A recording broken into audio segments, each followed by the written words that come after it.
investigation brings us to West Kennet Long Barrow. Behind this huge stone is the entrance. This monument has been stated one of, if not the longest barrows. 128 feet long. It was supposed to impress from the outside and then transforms within. They had workers here, and I think they are still working. The workers has sealed up the passage. From the entrance to here is roughly only 25 feet, which means there's another 103 feet behind this boulder. So, really matter of speaking, we only can do 20 foot and not the whole way through.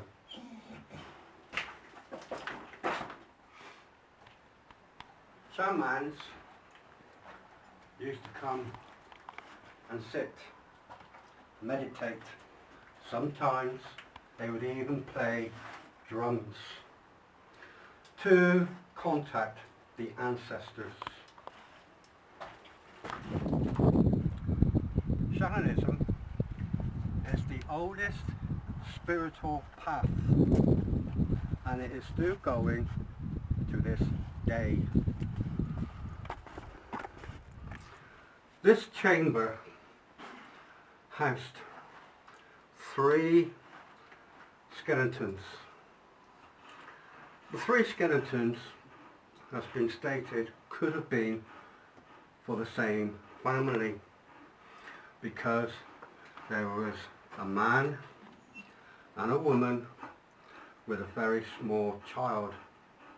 Skeletons found in this chamber. In this chamber here, there was one skeleton found, that of apparently an old man.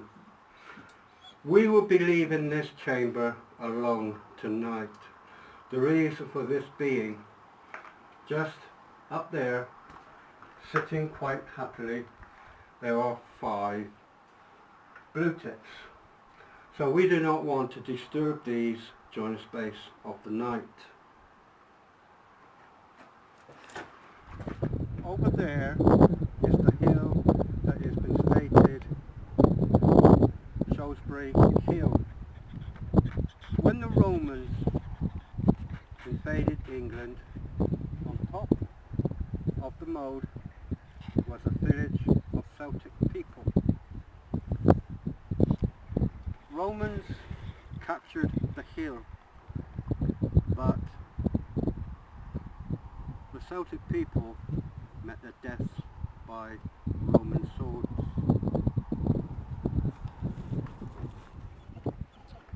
People have stated hearing sounds, hearing voices, but the voices they hear is voices that they understand, the words that they are hearing. Somewhere like this, we are here, hopefully, to hear ourselves. Because this burial chamber, the ones who put this here, who made this ancient burial, they didn't speak English. Not like we are, even though they were English. Besides this, people have stated of seeing a man inside dressed in black, and also seeing a woman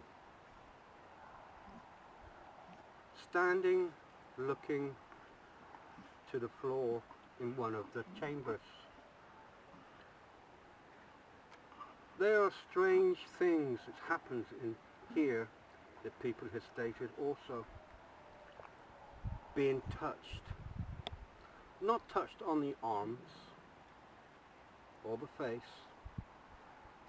but they said it's their backsides or even their fronts gets touched in between their legs. So that would be quite interesting also.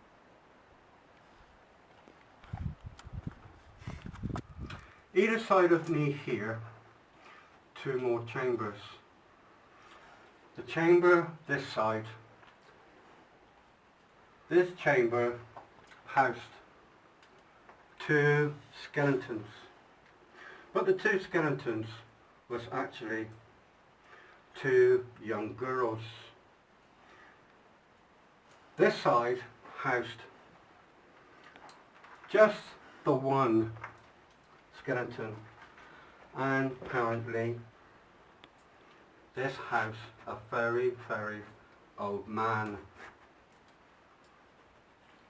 Down here, in this one here, this is not actually a chamber. As I stated, behind this boulder is another passage. This here was people who came to pray. They brought candles and they felt down on the floor praying to their ancestors. Some of these chambers behind here, they are big chambers, bigger than the other ones. It has been stated that those there also housed the dead, but also enough room to house the living. So behind here that we cannot see because of being bouldered up is the places where you have the dead and you also had the living. But tonight